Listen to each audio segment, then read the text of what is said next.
আমার নাম পারভিন আক্তার। আমি একজন সাধারণ মধ্যবিত্ত পরিবারের বিধবা নারী। কয়েক বছর আগে আমার স্বামী অকালে মৃত্যুবরণ করেন। স্বামীর অকাল প্রয়াণের পর থেকে সংসার চালানোর সমস্ত দায়িত্ব এবং আমার একমাত্র সন্তান, আমার আদরের ছেলে সোহেলকে বড় করে তোলার কঠিন ভার আমার নিজের কাঁধেই এসে পড়ে। সোহেল আমার জীবনের একমাত্র আলো এবং বেঁচে থাকার একমাত্র সম্বল। স্বামী মারা যাওয়ার সময় সোহেল অনেক ছোট ছিল। তাকে পিতৃস্নেহ থেকে বঞ্চিত হতে দেখে আমার বুকটা ফেটে যেত, কিন্তু আমি কখনো ভেঙে পড়িনি। মানুষের বাড়িতে ছোটখাটো কাজ করে, কখনো সেলাইয়ের কাজ করে অনেক কষ্টে সোহেলকে বড় করে তুলেছি। এখন আমার সোহেল বাবা জীবন যৌবনে পা দিয়েছে। দেখতে শুনতে আমার ছেলে যেমন শান্তশিষ্ট, তেমনি রূপে গুণে অনন্য, ঠিক যেন তার বাবার মতো সুপুরুষ। কিন্তু একা এক নারীর পক্ষে সমাজে একটি যৌবনপ্রাপ্ত ছেলেকে নিয়ে নিরাপদে বসবাস করা যে কত কঠিন, তা কেবল যার ছেলে আছে সেই বুঝতে পারবে। দিন যত যেতে লাগল, আশপাশের মানুষ নানা রকম কথাবার্তা বলতে শুরু করল। একটি বীজগান্তক পরিবারের সন্তানকে নিয়ে সমাজের মানুষের কটু কথা ও বাঁকা চোখের দৃষ্টিভঙ্গি আমাকে দিনরাত তাড়া করে বেড়াত। আমার একটাই স্বপ্ন ছিল, যেন কোনো ভালো ঘরে সোহেলের একটা গতি করে দিতে পারি। একজন দায়িত্বশীল মা হিসেবে সোহেলের একটি সুন্দর ও নিরাপদ ভবিষ্যৎ নিশ্চিত করাই ছিল আমার জীবনের একমাত্র প্রধান লক্ষ্য। সোহেলের কাজের জন্য বা তাকে একটি ভালো জায়গায় থিতু করার জন্য আমি দীর্ঘদিন ধরে জানপ্রাণ দিয়ে চেষ্টা করে যাচ্ছিলাম। পাড়ার প্রতিবেশী থেকে শুরু করে পরিচিত চেনা জানা সবার কাছেই বারবার হাতজোড় করে বলেছি আমার এই এতিম ছেলেটার জন্য একটা ভালো কাজ বা উপার্জনের কোনো ব্যবস্থার সন্ধান দিতে। কিন্তু আমাদের আর্থিক অবস্থা ততটা সচ্ছল না হওয়ায় আর ছেলের কোনো বাবা না থাকায় ভালো কোনো জায়গা থেকে কাজের উপযুক্ত প্রস্তাব আসছিল না। অনেকেই ছেলের চেহারার প্রশংসা করত, কিন্তু যখনই শুনত পরিবারে উপার্জন করার মতো কোনো অভিভাবক পুরুষ মানুষ নেই এবং আমাদের দেওয়ার মতো কোনো ধনসম্পদ নেই, তখনই তারা পিছিয়ে যেত। রাত দিন সোহেলের মুখের দিকে তাকিয়ে আমার চোখের জল ফেলা ছাড়া আর কোনো উপায় থাকত না। সোহেলও বুঝতে পারত আমার মনের কষ্ট। সে প্রায়ই আমাকে বলতো যে মা, তুমি আমার জন্য এত চিন্তা করো না, ঈশ্বর যা করবেন ভালোর জন্যই করবেন। কিন্তু মাতৃহৃদয় তো তা মানে না। কত রাত যে না ঘুমিয়ে কাটিয়েছি তার কোনো হিসেব নেই। আমি মনে মনে সৃষ্টিকর্তার কাছে প্রার্থনা করতাম যেন যে কোনো মূল্যে আমার ছেলেটার একটা ভালো ব্যবস্থা হয়ে যায়। ঠিক এমনই এক অনিশ্চিত ও দুশ্চিন্তাগ্রস্ত সময়ে আমাদের পাশের গ্রাম থেকে এক বয়স্ক মাতবর বা ঘটকের আগমন ঘটে। ঘটক মহাশয় গ্রামে সবার কাজকারবার ও যোগাযোগ করে দেওয়ার লোক হিসেবে বেশ পরিচিত ছিলেন। একদিন বিকেলে তিনি হাসি মুখে আমাদের কাঁচা বাড়িতে এসে হাজির হলেন। তিনি এসে আমাকে বললেন যে ভাবি, আপনার ছেলে সোহেলের তো বয়স হয়ে যাচ্ছে, আপনি তো তার জন্য কোনো ভালো পথ খুঁজে পাচ্ছেন না, তাই আমি নিজে থেকেই একটি অত্যন্ত চমৎকার প্রস্তাব নিয়ে এসেছি। ঘটকের মুখ থেকে এই কথা শুনে আমার মনে যেন আশার আলো জ্বলে উঠল। বহুদিন পর আমার অন্ধকার জীবনে এক চিলতে আলোর রেখা দেখা দিল। ঘটক বললেন যে তার কাছে বেশ কয়েকজন খুব বিত্তশালী এবং প্রতিষ্ঠিত ব্যবসায়ীর খোঁজ রয়েছে, যারা কোনো দাবি দেওয়া ছাড়াই আমার ছেলেকে নিজেদের বট কারবারে ভালো পদে বসাতে রাজি আছে। বিশেষ করে এক কোটিপতি ঘরের মালিকের কথা তিনি বললেন, যে মালিকের ধনসম্পদের কোনো কমতি নেই। ঘটক আশ্বাস দিলেন যে যদি আমি চাই তবে তিনি খুব দ্রুতই সেই কোটিপতি মালিকের সাথে আমার ছেলে সোহেলের সুব্যবস্থা সম্পন্ন করে দেবেন। ঘটকের এই অভসবাণী ও মন গলানো সুন্দর কথাবার্তা শুনে আমার আনন্দের আর কোনো সীমা ছিল না। একজন অসহায় মায়ের কাছে এর চেয়ে বড় সুসংবাদ আর কিই বা হতে পারত।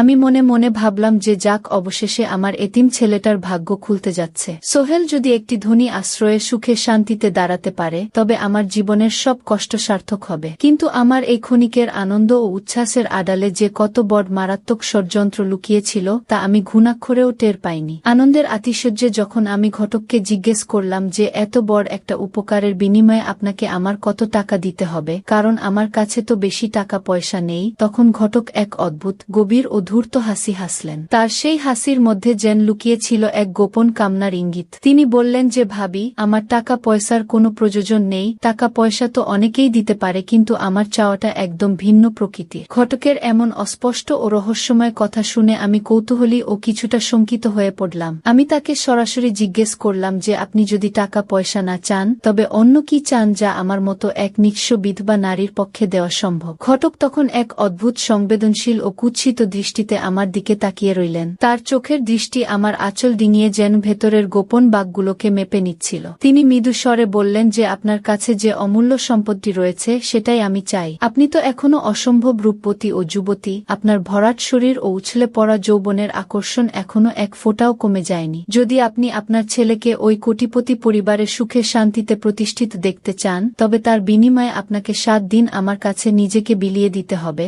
আমার সাথে নিবিড় শারীরিক উষ্ণতায় লিপ্ত হতে হবে। ঘটকের এই চরম নির্লজ্জ ও কামাতুর প্রস্তাব শোনামাত্রই আমার মাথায় যেন বজ্রপাত হল। আমার সমস্ত শরীর রাগে, ঘৃণায় এবং এক অজানা শিহরণে কাঁপতে লাগল। আমি নিজের কানকে বিশ্বাস করতে পারছিলাম না যে একজন বয়োজ্যেষ্ঠ মানুষ কিভাবে একজন অসহায় বিধবা মায়ের যৌবনের দিকে এমন উগ্র নজর দিতে পারে। রাগে অন্ধ হয়ে আমি ঘটককে যা মুখে এল তাই বলে ভীষণভাবে গালাগাল ও ধমক দিলাম। আমি তাকে বললাম যে আপনার কি ঘরে স্ত্রী সন্তান বা লজ্জা শরম বলতে কিছু নেই? একজন মায়ের জায়গায় দাঁড়িয়ে আপনি আমার শাড়ির আঁচল আর শরীরের দিকে এমন নোংরা নজর দিতে পারলেন কিভাবে? ঘটক তখন একদম নির্বিকারভাবে ও নির্লজ্জের মতো মেকি হেসে উত্তর দিলেন যে ঘরে বউ থাকলে কি আর আপনার মতো টস্টসে রসালো রূপ যৌবনের দিকে আমার নজর যেত? বউ আছে বলেই তো আপনার এই কামিনী রূপের প্রতি আমার এত তীব্র আকর্ষণ। আপনি ভেবে দেখুন, ছেলেকে সারা জীবন রাজপুত্রের মতো রাখবেন নাকি নিজের তথাকথিত সতীত্বের দোহাই দিয়ে ছেলেটার জীবন নষ্ট করবেন? এই বলে ঘটক আমার বাড়ি থেকে বের হয়ে যাওয়ার সময় একটি শেষ হুঁশিয়ারি দিয়ে গেলেন যে যদি আপনি ছেলের ভবিষ্যৎ ভালো চান তবে আমার প্রস্তাবে রাজি হয়ে আমাকে খবর দিয়েন, অন্যথায় আপনার এতিম ছেলের দায়িত্ব আর কেউ নেবে না। ঘটক চলে যাওয়ার পর আমি ঘরের মেঝেই ভেঙে পড়লাম। সারা রাত আমার চোখে এক ফোঁটাও ঘুম এল না। এক চরম মানসিক দোটানা ও উত্তপ্ত আবেগের ঘূর্ণাবর্তে আমি পিষ্ট হতে লাগলাম। একদিকে আমার সতীত্ব, গোপন অঙ্গের সুবাস, আত্মসম্মান ও সামাজিক মর্যাদার ভয়, অন্যদিকে আমার একমাত্র সন্তান সোহেলের উজ্জ্বল ভবিষ্যতের স্বপ্ন। আমি ভাবতে লাগলাম যে আমি তো এক বিধবা নারী, আমার জীবনের আর কোনো গতি নেই, আমার সুখ আহ্লাদ বা সুগঠিত দেহের উন্মাদনার কোনো মূল্য এই সমাজে নেই। আমার যৌবন তো এমনিতেই অন্ধকারে শুকিয়ে শেষ হয়ে যাচ্ছে, কিন্তু সোহেলের সামনে পুরো জীবনটা পড়ে রয়েছে। আমি যদি আমার এই উদ্বেলিত শরীরটা দিয়ে একটুখানি আত্মত্যাগ করি, তবে আমার ছেলেটা সারা জীবন কোটিপতির আশ্রয়ে সুখে কাটাতে পারবে। একজন মা হিসেবে সন্তানের সুখের জন্য যদি আমাকে এই লালসার আগুনে পুড়তে হয়, তাতেও বা ক্ষতি কি? আমাদের সমাজে তো কত মা সন্তানকে বাঁচাতে কত কিছু বিসর্জন দেয়, তবে আমি কেন পারব না? নিজের অবদমিত আবেগকে চাপিয়ে রেখে আমি অন্ধমাতিত্বের মোহে পড়ে এক ভুল ও ভয়াবহ রোমাঞ্চকর সিদ্ধান্তের দিকে পা বাড়ালাম। পরের দিন সকালে আমি মনকে শক্ত করে এবং সব লজ্জা ঘৃণা বিসর্জন দিয়ে ঘটককে খবর পাঠালাম যে আমি তার উষ্ণ প্রস্তাবে রাজি আছি, তবে তাকে অবশ্যই কথা দিতে হবে যে আমার ছেলেকে সেই কোটিপতি মালিকের সাথেই যুক্ত করে দিতে হবে। ঘটক খবর পেয়ে অত্যন্ত সানন্দে ও তৃপ্তির হাসি হেসে আমার কাছে ছুটে এলেন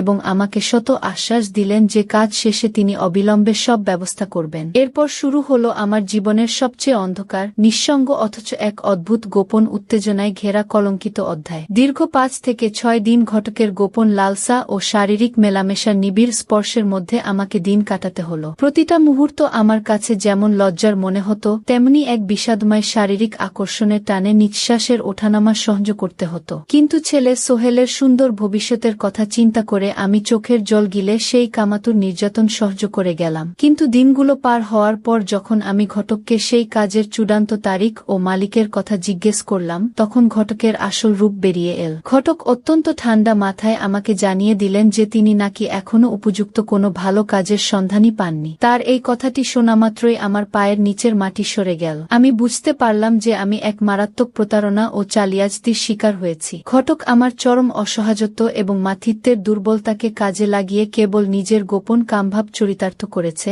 আমার শরীরের সুধা পান করেছে এবং আমাকে সম্পূর্ণ ঠকিয়েছে। আমার সব আত্মত্যাগ, আমার মান সম্মান এবং আমার ছেলের সুদিনের স্বপ্ন সবকিছু মুহূর্তের মধ্যে ছাই হয়ে গেল। আমি নিজের মারাত্মক ভুল বুঝতে পেরে কান্নায় ভেঙে পড়লাম, কিন্তু ততক্ষণে আমার আর কিছুই করার ছিল না। ধোঁকাবাজ ঘটকের সেই অমানবিক ও প্রতারণাপূর্ণ কথা শোনার পর আমার মাথার উপর যেন আকাশ ভেঙে পড়ল। এতদিন ধরে যে পাপিষ্ঠ ঘটক আমার অসহায়ত্বের সুযোগ নিয়ে আমার কামনাময় দেহ ও মান সম্মান লুটে নিল, সে এখন অত্যন্ত নির্লজ্জের মতো বলে কিনা তার হাতে কোনো কোটিপতি মালিকের সন্ধানই নেই। আমার বুক ফেটে কান্না আসতে লাগল, কিন্তু সেই মুহূর্তে কান্নার চেয়েও বেশি আমার নিজের উপর ধিক্কার হচ্ছিল। আমি কেমন মা যে নিজের গর্ভজাত সন্তানের সুখের কথা ভেবে এক ধূর্ত শয়তানের উষ্ণ ফাঁদে পা দিলাম। আমি অত্যন্ত ক্ষোভ ও আক্রোশ নিয়ে ঘটকের জামাকাপড় চেপে ধরে বললাম যে আপনি তো আমাকে কথা দিয়েছিলেন আমার রূপ যৌবন ভোগ করার বিনিময়ে আমার ছেলে সোহেলকে কোটিপতির ঘরে কাজ দেবেন, তবে এখন কেন এই বিশ্বাসঘাতকতা করছেন? ঘটক তখন আমার হাত ঝাড়া দিয়ে সরিয়ে দিয়ে কুৎসিত হেসে বল যে ভাবি, আপনি এত বোকা বোকা কেন?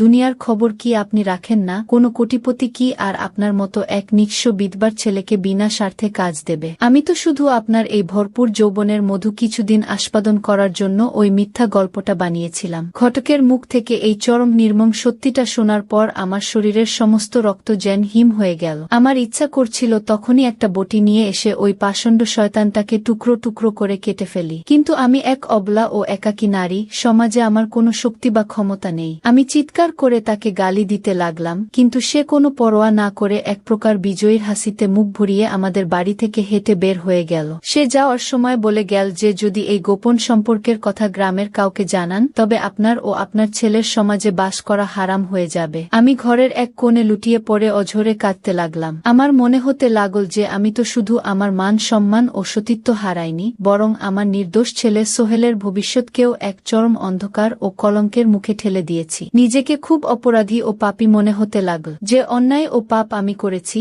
তা কোনোদিন কোনো সমাজ বা সৃষ্টিকর্তা ক্ষমা করবে না। ঠিক সেই মুহূর্তে ঘরের দরজার আড়াল থেকে আমার আদরের ছেলে সোহেল চোখে জল নিয়ে ভেতরে প্রবেশ করল। সে দরজার বাইরে দাঁড়িয়ে ঘটকের আর আমার সমস্ত গোপন কথাবার্তা শুনে ফেলেছিল। সোহেল আমার পাশে হাঁটু গেড়ে বসে আমাকে পরম মমতায় জড়িয়ে ধরে ডুকরে কেঁদে উঠল। তার সেই শক্ত তপ্ত হাতের স্পর্শ আমার ভিজে যাওয়া শরীরে এক অদ্ভুত শিহরণ এনে দিল। সে বলতে লাগল যে মা, তুমি আমার ভবিষ্যতের জন্য এত বড় একটা বলিদান দিলে, নিজের এত বড় ক্ষতি করলে, এত অপমান সহ্য করলে, অথচ আমি কিছুই জানতে পারলাম না। সোহেলের এই অনুশোচনা, তার যৌবনের তপ্ত শ্বাস আর কান্নার শব্দে আমার বুকের ভেতরটা চুরমার হয়ে গেল। আমি ছেলেকে বুকে চেপে ধরে বললাম যে সোহেল রে, তোর মা তোকে সুখী দেখতে চেয়েছিল, তোর জন্য একটা ভালো ব্যবস্থার আয়োজন করতে চেয়েছিল, কিন্তু আমি যে এত বড় ভুল করে বসব তা বুঝতে পারিনি। সোহেল তখন পরম সুখে ও আবেগে আমার চোখের জল মুছিয়ে দিয়ে বল যে মা, তুমি আমার জন্য যা সহ্য করেছ তা কোনো মা করতে পারে না, কিন্তু এই শয়তান ঘটক আমাদের দুর্বলতার সুযোগ নিয়ে তোমাকে ঠকিয়েছে। তুমি নিজেকে আর কষ্ট দিও না। পরের কয়েকদিন আমার জীবন যেন এক চলন্ত লাশের মতো কেটেছে। মুখে কোনো খাবার রুচত না,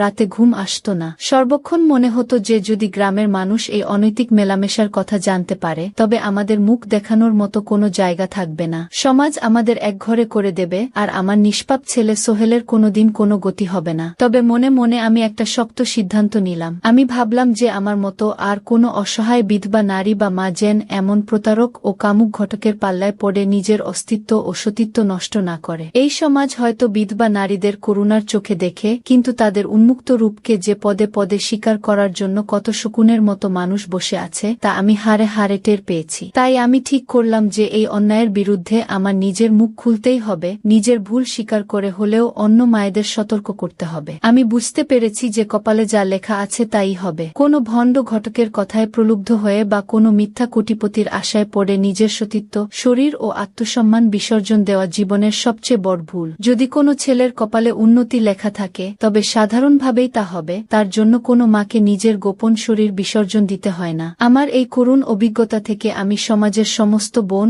ও বিধবা মায়েদের উদ্দেশ্যে বলতে চাই যে আপনারা কখনো কোনো ঘটকের কথায় অন্ধভাবে বিশ্বাস করবেন না। নিজের উন্মুক্ত দেহ বিসর্জন দিয়ে সন্তানের সুখ কেনা যায় না, তা কেবলই এক মারাত্মক মোহ ও প্রতারণা। আমি বাধ্য হয়ে এবং সন্তানের অন্ধ ভালোবাসায় পড়ে এই ভুল কাজটা করেছিলাম, যার মাসুল আমাকে সারা জীবন ধরে গুনতে হবে। এখন আমার একটাই চাওয়ার আছে, আমি চাই আমার ছেলে সোহেলের যেন কোনো ভালো ও সৎ কাজের সুযোগ হয় বা কোনো ভালো মানুষের সাথে যোগসূত্র তৈরি হয়, যে মানুষটি আমাদের অতীত বা আমাদের অভাব অনটনকে গুরুত্ব না দিয়ে কেবল আমার ছেলের ভালো মন ও গুণ দেখে তাকে ভালোবেসে নিজের প্রতিষ্ঠানে তুলে নেবে। আমার ছেলে সোহেল দেখতে যেমন সুপুরুষ ও আকর্ষক, তেমনি সে কাজে কর্মে ও স্বভাব চরিত্র অত্যন্ত নম্র ও দায়িত্বশীল। আমি এই গল্পের মাধ্যমে আমার ছেলের পরিচয় তুলে ধরছি, যাতে কোনো সৎ ও ভদ্র মানুষের নজর যদি তার উপর পড়ে তবে তারা যেন আমার এই এতিম ছেলেটার দায়িত্ব নিতে এগিয়ে আসে। আর ওই প্রতারক ঘটকের বিরুদ্ধে আমি আইনের আশ্রয় নেওয়ার কথা ভাবছি, যদিও জানি যে সমাজে আমার ও আমার এই যৌবনবতী রূপের উপরই নানা কটু কথা আসবে, তবুও আমি চাই ওই শয়তানটা যেন উপযুক্ত শাস্তি পায় এবং আর কোনো নারীর শরীর ও জীবন এভাবে ধ্বংস করতে না পারে। ঘটক চলে যাওয়ার পর থেকে সোহেল আমার প্রতি আগের চেয়ে অনেক বেশি যত্নশীল হয়ে উঠল। সে প্রায়ই আমার পাশে এসে বসত, আমার কাঁধে হাত রাখত, আমার অশ্রুসিক্ত চোখের জল পরম আদরে নিজের আঙুল দিয়ে মুছে দিত। সেই বয়ঃপ্রাপ্ত জোয়ান ছেলের স্পর্শে কেমন যেন এক উত্তাপ ছিল। ওর হাতের উষ্ণ ছোঁয়া যখন আমার খালি পিঠে বা কাঁধে লাগত, আমার সারা শরীরে এক অজানা শিহরণ খেলে যেত। একজন মা হিসেবে হিসেবে সন্তানের যত্ন পাওয়া স্বাভাবিক, কিন্তু সেই সংবেদনশীল মুহূর্তে সোহেলের চোখের দৃষ্টি ছিল অন্যরকম। ওর চোখের মণি দুটো যেন সারাক্ষণ আমার ম্লান মুখের দিকে, আমার দীর্ঘশ্বাসে কেঁপে ওঠা ছাতি আর শাড়ির আঁচল ঘেঁষে থাকা কোমরের বাঁকের দিকে আটকে থাকত। সেই চোখের ভাষায় ছিল এক তীব্র সহানুভূতি, লুকানো অধিকারবোধ আর এক অনাবিষ্কৃত গোপন আকর্ষণ। আমি বিধবা হয়েছি অনেক দিন, নিজের নারীত্বকে বহু বছর চেপে রেখেছিলাম, কিন্তু সেই প্রতারকের স্পর্শের পর এবং এখন নিজের জোয়ান ছেলের এমন গভীর তৃষ্ণার্ত দৃষ্টির সামনে দাঁড়িয়ে আমার অবদমিত যৌবন যেন নতুন করে এক নীরব আলোড়ন অনুভব করতে লাগল। আমাদের দিনগুলো কাটছিল এক মিষ্টি টেনশন ও থমথমে রোমাঞ্চের মধ্য দিয়ে। সোহেল আর বাইরে বেশি যেত না, সারাদিন ঘরের আশেপাশেই ঘুরঘুর করত। আমি যখন রান্নাঘরে সেলাইয়ের কাজ করতাম কিংবা মেজ বসে চাল ঝাড়তাম, সোহেল এসে আমার ঠিক পেছনে গা ঘেঁষে বসত। সে বলতো যে, মা, তুমি আর একা একা এত কষ্ট করো না, তোমার এই নরম শরীরটা আর সহ্য করতে পারছে না। ওর তপ্ত নিঃশ্বাস আমার ঘাড়ের উন্মুক্ত অংশে এসে লাগত, আর অমনি আমার ভেতরের সুপ্ত কামনার তন্ত্রীগুলো ঝঙ্কিত হয়ে উঠত। আমি কোনো কথা বলতে পারতাম না, কেবল আর চোখে ওর দিকে তাকাতাম। ওর সুগঠিত সুপুরুষ চেহারা, চড়া বুক আর চিবুকের হালকা দাড়ি আমাকে মনে করিয়ে দিত যে ও আর সেই ছোট বাচ্চাটি নেই, সে এখন পূর্ণাঙ্গ এক পুরুষ।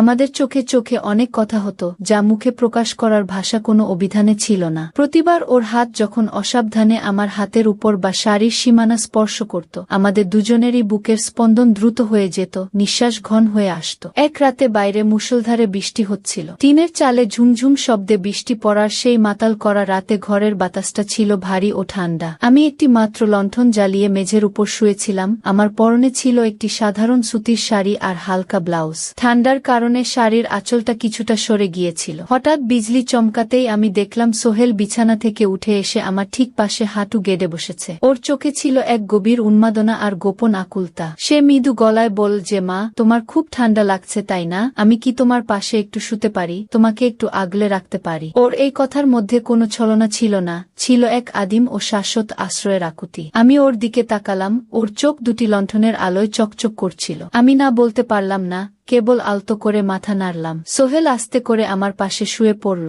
ঘরের ভেতরের আবহাওয়াটা মুহূর্তে উত্তপ্ত হয়ে উঠল। সে তার শক্ত উষ্ণ বাহু দুটো বাড়িয়ে দিয়ে আমাকে আলতো করে নিজের বুকের কাছে টেনে নিল। পরম সুখে ও আবেগে আমার নিঃশ্বাস বন্ধ হয়ে আসার উপক্রম হলো। ওর বুকের ছাতি আমার পিঠের সাথে একদম মিশে গেল। ওর শরীরের তপ্ত উত্তাপ আমার পাতলা শাড়ি ভেদ করে আমার চামড়ায় গিয়ে বিঁধতে লাগল। সে তার একটা হাত আমার পেটের উপর এনে রাখল। ওর আঙুলগুলোর আলতো চাপ, গরম নিঃশ্বাসের স্পর্শ আমার ঘাড়ে লাগতেই আমার সমস্ত শরীর এক অদ্ভুত আবেশে শিউরে উঠল। এত বছরের শুষ্ক জীবনের পর কোনো পুরুষাল স্পর্শের এমন নিবিড় সুবাস আমি আর কখনো পাইনি। আমি নিজের অজান্তেই পিছন ফিরে ওর বুকের মধ্যে আরো বেশি করে সেধিয়ে গেলাম। ওর হাতটি আস্তে আস্তে আমার শাড়ির উপর দিয়ে আরো গভীরে, আরো স্পর্শকাতর জায়গায় নেমে আসতে লাগল। আমাদের দুজনের নিঃশ্বাসের ওঠানামা এক হয়ে গেল।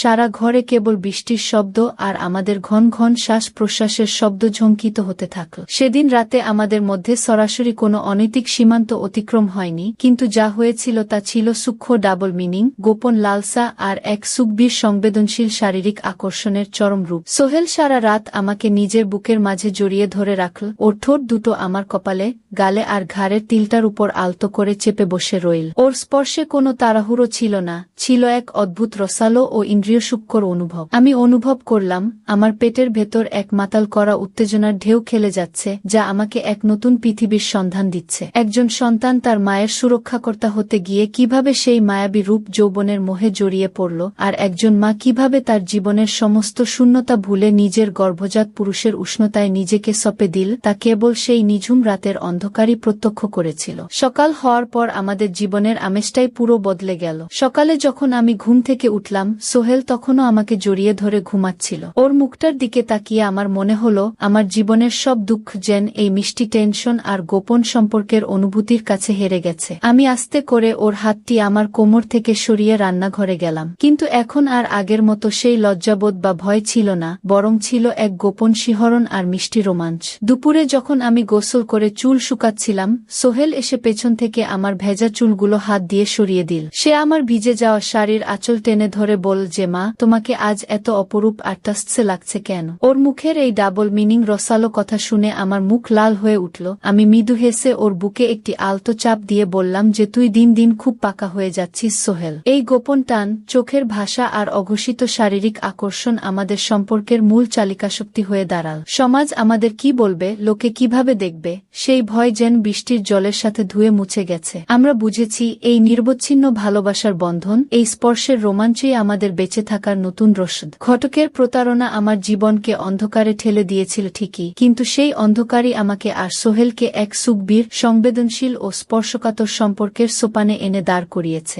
এখন আমার আর কোনো আক্ষেপ নেই, কোনো পাওয়ার বা হারানোর ভয় নেই। আমি আমার এই ভরা যৌবন আর অনুরাগের সম্পূর্ণ সুবাসটুকু দিয়ে সোহেলের পাশে থাকতে চাই, আর সোহেলও তার সমস্ত পুরুষালী তেজ ও ভালোবাসা দিয়ে আমার জীবনকে আগলে রাখতে চায়। এই মিষ্টি গোপন রোমাঞ্চ আর শরীরের তপ্ত শিহরণকে সঙ্গী করেই আমরা আমাদের আগামী দিনের নতুন পথচলা শুরু করেছি, যেখানে সমাজ আড়ালে থাকবে আর আমাদের অনুভূতির বন্ধন থাকবে চিরপ্রবহমান। সতর্কতামূলক বার্তা: এই গল্পটি সম্পূর্ণ কাল্পনিক এবং সমাজে ঘটে যাওয়া প্রতারণা, ভণ্ডামি ও মানুষের অসহায়ত্বের সুযোগ নেওয়া অসাধু চক্রের বিরুদ্ধে সচেতনতা তৈরির উদ্দেশ্যে তৈরি করা হয়েছে। গল্পে বর্ণিত চরিত্র, ঘটনা ও পরিস্থিতি রূপক অর্থে ব্যবহার করা হয়েছে। কাউকে আঘাত করা বা কোনো অনৈতিক আচার আচরণকে উৎসাহিত করা এই কন্টেন্টের উদ্দেশ্য নয়। এটি একটি সাহিত্যিক, সামাজিক নাটক ও সচেতনতামূলক গল্প।